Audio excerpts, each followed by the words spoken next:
하나님 말씀은 창세기 33장입니다. 야곱이 형 에서를 만나며 또 겸손히 몸을 7번 땅에 굽히며 그 형 에서에게 절을 하는 모습이 오늘 내용입니다. 평생은 남에게 지지 않고 뺏기지 않으며 스스로의 노력으로 이기는 삶을 살려고 몸부림쳐왔던 야곱은 자신의 인생이 하나님의 저주심의 은혜를 통하여 이제까지 오게 된 것임을 깨닫게 되는 브니엘의 경험을 통하여 새로운 출발을 하게 되었습니다.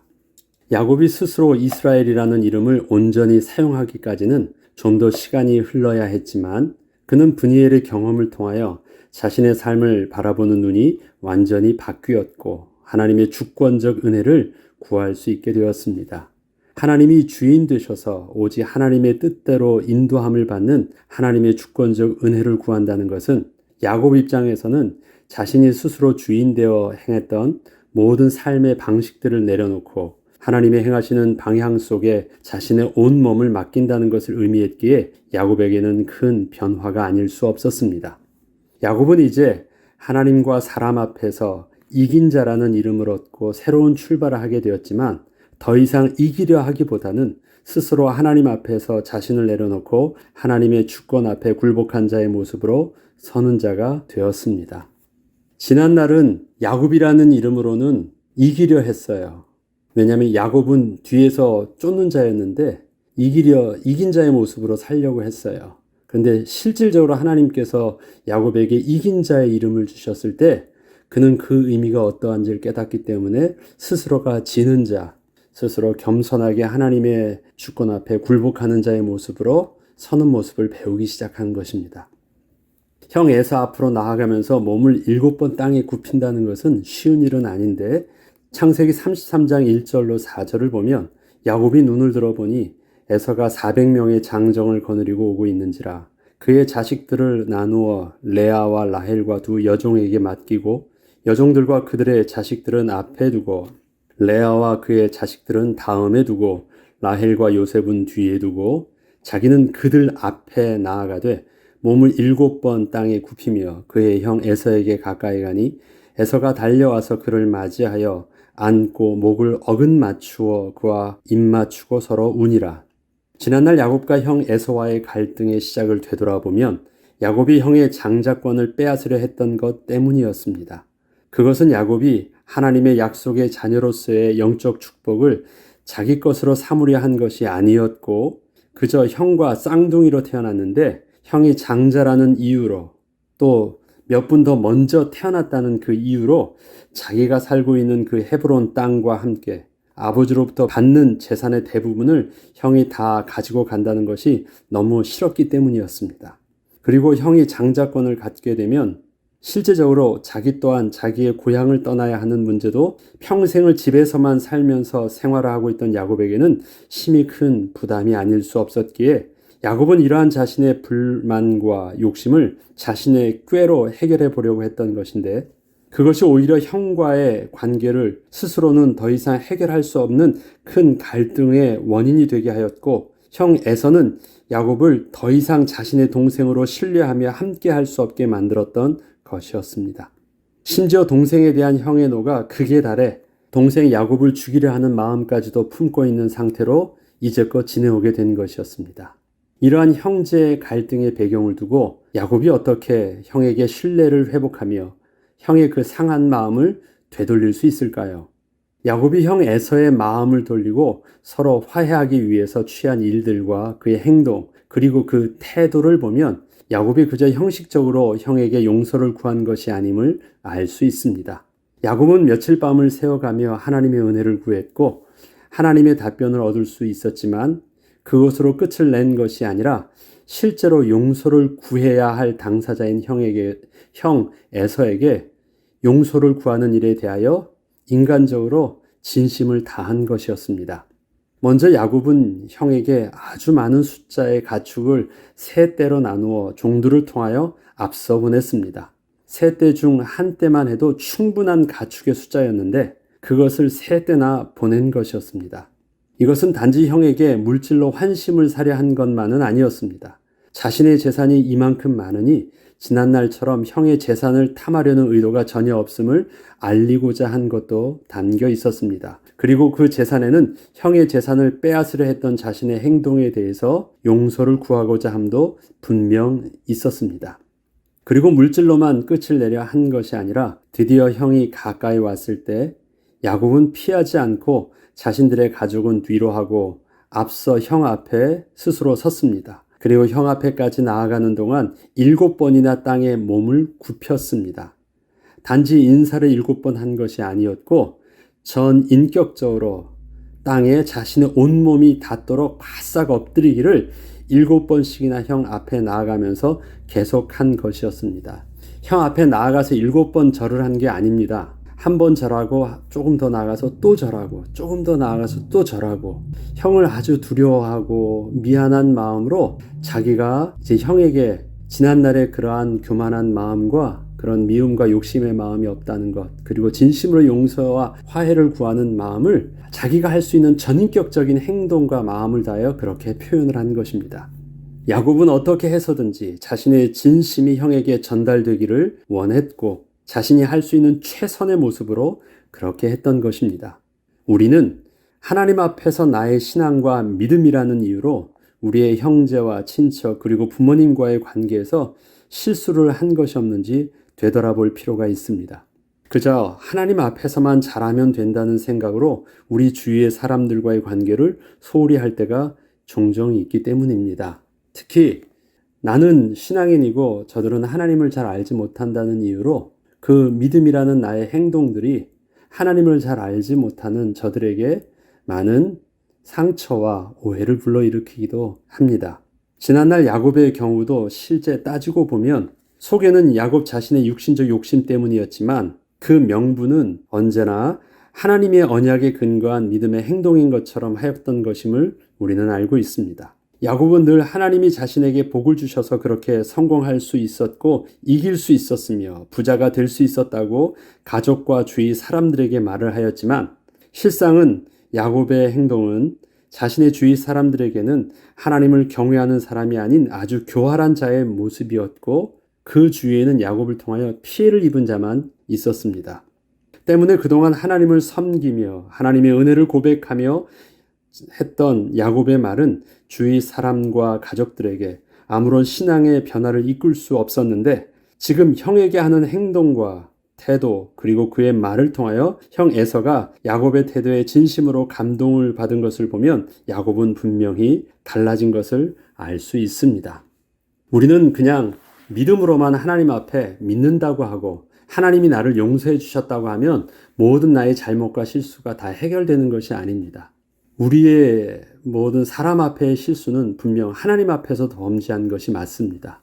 그래서 하나님 앞에서 우리의 죄를 회개함이 우선이지만 실질적인 그 실수를 내가 했던 그 당사자에게 있어서 인간적인 우리의 해결함도 분명히 책임을 져야 하는 것이 마땅한 것입니다. 그런데 우리는 이것이 너무 약해요. 그냥 하나님께만 용서를 구하면 다 끝나는 것으로 생각을 합니다. 그것만큼 사람에게도 똑같은 그 사람에 맞는 그런 대가와 책임들을 져야 되는 것은 우리가 마땅히 또 잊어서는 안 될 분명한 모습입니다. 우리는 하나님 앞에서만이 아니라 실제적으로 우리를 통하여 하나님의 복을 나누어 받아야 할 우리 주위의 형제, 가족, 친척, 이웃에게 거룩한 영향력이 전달될 수 있도록 진심을 다한 겸손과 섬김 그리고 화해와 용서가 있어야 하겠습니다. 이것은 실제로 하나님께서 아브라함을 부르실 때 약속하셨던 그 복이기도 하셨습니다. 아브라함에게 하나님께서 부르신 이유에 대해서 이렇게 말씀하십니다. 아브라함은 강대한 나라가 되고 천하 만민은 그로 말미암아 복을 받게 될 것이 아니냐. 그런데 강대한 나라가 되는 것 그리고 복을 받게 되는 그 관계가 어떻게 맺어져야 되냐면 내가 아브라함으로 말미암아 그 자식과 권속에게 명하여 여호와의 도를 지켜 의와 공도를 행하게 하려고 그를 택하였다. 자, 아브라함이 자식과 권속에게 명하는 것입니다. 잘 보면요. 하나님이 아브라함의 자식과 권속에게 종들에게 명하는 것이 아니라 아브라함이 아브라함의 입으로 하나님의 명령과 하나님의 은혜를 전하여서 그 자식들도 그의 종들도 하나님을 믿게 하는 것입니다. 그러면 지금 누가 책임자가 되게 하시겠다는 거예요? 누가 메신저가 되는 것입니까? 아브라함이 되는 것입니다. 내가 그로 그 자식과 권세에게 명하여 여호와의 도를 지켜 의와 공도를 행하게 하려고. 그러면 아브라함이 어떤 사람이 되어야 되는 것입니까? 본이 되어야 되는 사람이 되는 것이에요. 거룩한 영향력을 끼칠 수 있는 사람이 되어 있어야 되는 것입니다.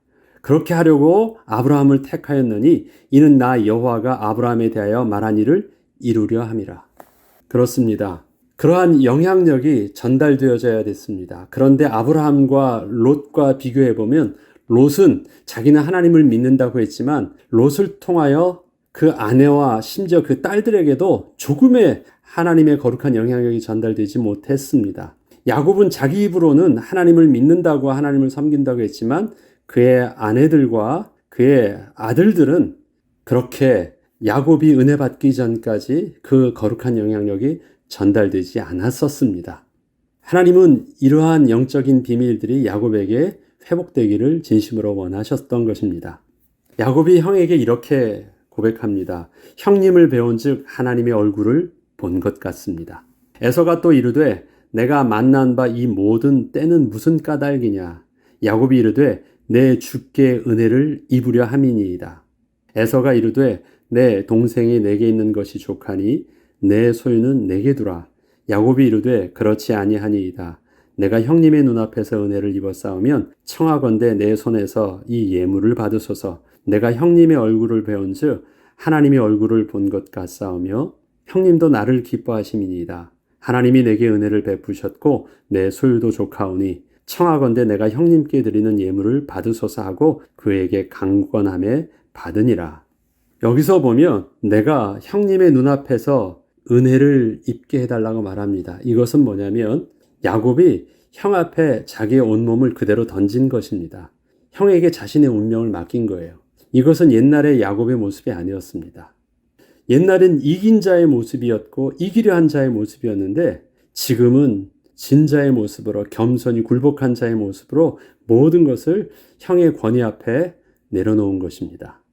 이것은 야곱이 완전히 바뀐 것입니다. 야곱이 하나님 앞에서 그렇게 할 수 있었듯이 그것을 또 사람이 형 앞에서도 이제는 이기려 하는 자가 아니라 영적으로 이긴 자의 비밀들을 이제는 깨달았기 때문에 그렇게 자신을 형 앞에서 내려놓은 것입니다.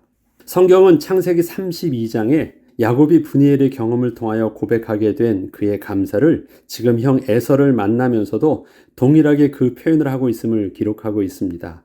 이러한 표현을 형 에서 입장에서는 그저 자신에게 환심을 사기 위한 지나칠 정도의 표현처럼 들릴지 모르겠지만 야곱은 지난밤에 하나님을 만났던 그 일을 기억하며 한 고백이었습니다. 형에게 지금 이 말을 하잖아요. 내가 형님의 얼굴을 배운즉 하나님의 얼굴을 본 것 같습니다. 이런 말을 하는 것은 사실은 그 앞에 보면 야곱이 그곳 이름을 브니엘이라 하였으니 그가 이르기를 내가 하나님과 대면하여 보았으나 내 생명이 보존되었다 함이더라. 바로 이 말을 형 에서는 잘 모르지만 이 말을 하고 있는 야곱 입장에서는요. 이 말을 염두에 두고 형 에서에게 그 말을 하는 것입니다. 내가 하나님의 얼굴을 보았는데 내가 살았어. 아, 그렇다면 내가 잘나서 산 것이 아니었구나. 내가 죽도록 싸워서 내가 잘 싸워서 이긴 것이 아니었구나. 그렇다면 형과도 내가 똑똑해서 형을 속였던 것이 아니었구나. 내가 잘나서 형의 어떤 것을 싸워서 이길 수 있는 그런 문제가 아닌 거구나. 형과 나의 관계는 하나님께서 세워주신 이 권위의 문제가 달랐는데 자기는 그것을 무시하고 자기 스스로가 뭔가를 이기려고 했거든요. 아, 하나님의 은혜 때문에 내가 그동안 이기는 것처럼 착각을 했었던 것이었구나. 그것을 알았기 때문에 하나님이 그렇게 말씀하셨잖아요. 하나님과 사람과 및 겨루어 이겼다. 그럼 이제는 하나님과의 문제 속에서 깨달았어요. 그러면 그것을 누구와 또 그것을 깨달아야 돼요? 자기는 형과도 그러려고 했었거든요. 그 문제도 해결함을 받아야 됐습니다. 하나님은 나를 그렇게 은혜를 베풀어 주셨으니까 그것처럼 형의 문제도 하나님께서 그렇게 은혜 베풀어 주시기를 원하는 믿음의 고백으로 이렇게 말한 것입니다. 하나님과 기쁨의 관계가 회복듯이 형 에서의 관계도 그렇게 회복되기를 소원하며 형에게 그렇게 표현을 하고 있는 것입니다. 이러한 야곱의 진심 어린 태도와 그의 고백은 형의 마음을 완전히 돌리게 하였고 다시금 형제의 관계를 회복하게 되었습니다. 에서는 강권하여 받기를 원하는 야곱의 청을 받아들여 야곱이 준비한 그 선물들을 다 받고 떠나게 되었습니다. 지난날 아버지의 유산 상속 문제로 갈등하던 저들이 아버지의 유산을 하나도 받지 않아도 될 만큼의 축복을 서로 이미 다 받은 상태에서 더 이상 육신적인 재산 때문에 장자의 축복권을 위해서 서로 싸워야 할 일들이 근본적으로 없게 된 것입니다. 이제 남은 것은 진짜 하나님께서 그 택하신 백성에게 주시고자 하셨던 그 영적인 장자의 축복만이 남게 되었습니다. 야곱과 에서의 본래 갈등은 영적인 장자의 축복이 아니에요. 야곱은 아버지로부터 장자의 축복을 얻는다고 할 때 그 영적인 의미를 깊게 깨닫지 못했습니다. 그런데 지금 보니까 형 에서도 할아버지 아브라함이 장정이 316명이에요.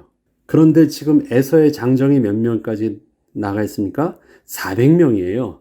그러면 이미 그 복이 얼마나 많이 그 재산이나 그 힘이 얼마나 많이 커져 있는지 알 수 있습니다. 유산으로 상속받지 않아도 될 만큼의 가축과 힘과 재산과 땅을 이미 세일 땅에서 다 가지고 있어요. 야곱도 형에게 그렇게 많은 재산을 주어도 남아있는 자기 재산도 어마어마해요. 더 이상 유산 상속 문제를 가지고 싸울 만한 일들이 없습니다. 그리고 진짜 영적인 장자의 축복을 하나님이 볼 수 있도록 이제는 눈을 돌려주신 것입니다. 에서는 세일로 돌아갔고 야곱은 숫곳에 자기의 집과 우리간을 지었다. 세일도 또 숫곳도 가나안의 아주 접경적 근처 지역이었지만 그것은 가나안 땅 안은 아니었습니다. 에서가 이르되 우리가 떠나자 내가 너와 동행하리라. 야곱이 그에게 이르되 내 주도 아시거니와 자식들은 연약하고 내게 있는 양떼와 소가 새끼를 데리고 있은즉 하루만 지나치게 몰면 모든 떼가 죽으리니 청하건대 내 주는 종보다 앞서 가소서. 나는 앞에 가는 가축과 자식들의 걸음대로 천천히 인도하여 세일로 가서 내 주께 나아가리이다. 에서가 이르되 내가 내 종 몇 사람을 내게 머물게 하리라. 야곱이 이르되 어찌하여 그리하리이까. 나로 내 주께 은혜를 얻게 하소서 하매 이 날에 에서는 세일로 돌아가고 야곱은 숫곳에 이르러 자기를 위하여 집을 짓고 그의 가축을 위하여 우릿간을 지었으므로 그 땅 이름을 숫곳이라 부르더라. 저들은 목축을 하기 때문에 장막을 텐트를 쳐야 되는데 아예 집을 졌어요. 왜 집을 졌을까요? 정착하겠다는 거예요. 거기를 베이스 캠프로 자기가 이제 삼겠다라는 것이에요. 숫곳에 그렇게 정착을 하고 야곱이 밧닷 아람에서부터 평안히 가나안 땅 세겜 서금에 이르러 그 성읍 앞에 장막을 치고 이것은 이제 이동하는 거예요. 장막을 텐트를 치는 것이니까. 그런데 세겜 성읍은 어디에 있는 것입니까? 가나안 땅 안에 있어요. 가나안 땅을 왔다 갔다 하는 것입니다. 장막을 친 밭을 세겜의 아버지 하몰의 아들들의 손에서 베크시타에 샀으며 거기서 제단을 쌓고 그 이름을 엘헬로헤스 이스라엘이라 불렀더라. 그는 하나님 앞에 가나안 땅에 들어와서 자기가 들어왔다라고 하나님께 말씀을 드리는 거예요. 하나님 저 가나안 땅에 들어왔어요. 여기 땅도 샀고요. 그리고 거기서 하나님께 제단을 드려요. 저는 하나님 약속한 대로 가나안 땅에 들어와서 사는 거 맞지요? 자, 그런데 이게 지금 실제적인 것입니까? 집은 어디 있어요? 실제적인 집은 숫곳에 있고 그는 그 땅을 사서 자기 소유로 삼았다고 하지만 또 세겜 땅에서는 텐트를 치고 야곱은 형과의 화해를 통하여 평생의 두려움의 문제를 해결하고 드디어 가나안 땅에서 살게 되었습니다. 그러나 그 가나안 땅은 하나님이 약속하신 그 헤브론 땅은 아니었습니다. 야곱은 그것을 그리 심각하게 생각하지 못했고 형이 헤브론 땅으로 들어가지 않은 것처럼 자신도 숫곳에서 그렇게 정착을 하며 살기로 마음을 먹었던 것입니다. 숫곳은 요단 동편에 있는 지역으로 형과 어느 정도 거리를 두고 자신의 가축을 키우기에는 헤브론 땅보다 훨씬 더 유리했고 좋은 모든 조건을 갖추고 있었습니다. 그곳을 거점으로 가까이 있는 가나안 지역의 세겜성을 오가며 저들과 교류를 통하여 사회적으로나 경제적으로 그 혜택을 누리기도 수월한 지역이었습니다. 그리고 헤브론 땅을 두고 또 형과의 마찰도 피할 수 있기도 했습니다. 서로 그것을 욕심을 안 부리니까 긴장관계를 갖지 않아도 되었기 때문에 나름대로 야곱은 정치적으로 생각해 보면, 경제적으로 생각해 보면, 사회적으로 생각해 보면 아주 기가 막힌 선택과 거점을 두고 지금 가나안에서의 어떤 자기 입장을 살 수 있는 것 같아요. 모든 사람을 다 만족하는 것 같아. 자신도 만족하고 형도 만족하고 아버지도 만족하고 모든 것을 다 만족하는 것 같아요. 그러나 그 속에서 하나님의 주권과 하나님의 부르심의 그 언약들은, 영적인 비밀들은 그가 아직 다 알지 못했습니다. 아는 것처럼 보여서 행동하고 있지만 알고 있지 못하는 거예요. 야곱은 하나님이 아브라함을 통하여 정하여 주신 그 헤브론 땅이 어떤 하나님의 뜻과 영적인 비밀이 있는 것인지 아직은 잘 모르고 있었습니다. 야곱은 그저 가나안 땅에 한쪽 발을 걸치고 가나안에 들어온 것처럼 살게 된 것입니다. 하나님이 약속하시고 그 조상 아브라함에게 정하여 주셨던 헤브론 땅은 단지 육신적인 기준과 조건에 의해서 판단받아야 하는 장소가 아닌 하나님의 거룩한 백성으로서 오직 하나님만이 주실 수 있는 그 복을 누릴 수 있는 장소였기에 야곱은 그 땅으로 반드시 들어가야 했던 것입니다. 야곱은 마침내 그 약속의 땅으로 들어가기를 깨닫기까지는 좀 더 시간이 필요했습니다. 사실 그만큼까지 다가온 것도 큰 변화였습니다. 그러나 그것보다 한 걸음 더 가야 하는 것이 야곱에게 남았습니다. 하나님은 그러한 야곱을 깨뜨리지 아니하시고 좀 더 시간을 두고 기다려 주신 것입니다. 우리 또한 거룩한 하나님의 백성으로서의 삶을 살아갈 때 단지 인간적이고 육신적인 조건만이 아닌 하나님의 복의 근원으로서 하나님께서 누리게 하실 그 영적인 축복의 장소와 직장이 어디인지를 신중하게 판단하고 인도를 받을 수 있는 믿음과 영적 지혜를 두고 하나님의 은혜를 구하여야 하겠습니다. 우리의 죄성이 있는 육신은 늘 이 땅에서 살면서 우리의 환경과 또 우리의 상황 속에서 늘 영향을 받습니다. 그렇기 때문에 우리는 육신의 본능적으로 그렇게 타협하면서 자꾸 그쪽 방향을 지향하면서 살아갑니다. 예수 그리스도를 우리의 주인 삼아 늘 하나님의 주권적인 삶을 고백하지만 우리는 늘 우리 속에 있는 죄의 근성과 싸우지 않으면 우리는 야곱처럼 늘 조금씩 타협하며 온전히 하나님께 맡기지 못하는 삶을 늘 조금씩 꼭 붙잡게 됩니다. 하나님은 이러한 우리의 죄성과 이러한 죄성 가운데 우리의 삶의 모습을 아시는데 우리는 주님이 부르시는 그날까지 그 단계를 성화의 과정을 거친다고 합니다. 점점 주님의 말씀과 하나님의 주권에 굴복하고 주님이 온전히 우리의 주인 되시는 그 과정을 향하여 한 걸음 계속 나아가고 있는 것입니다.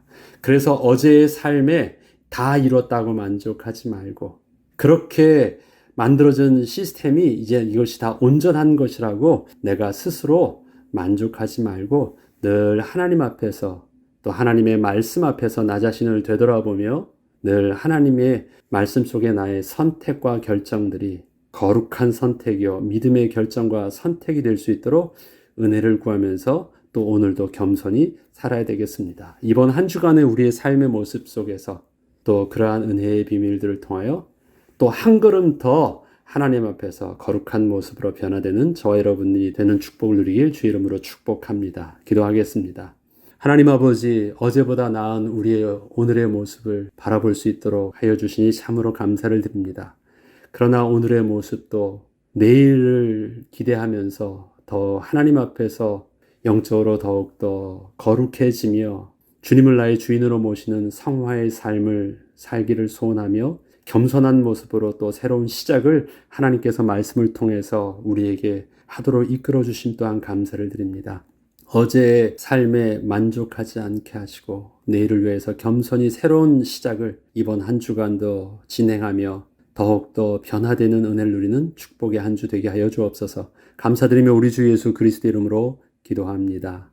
아멘.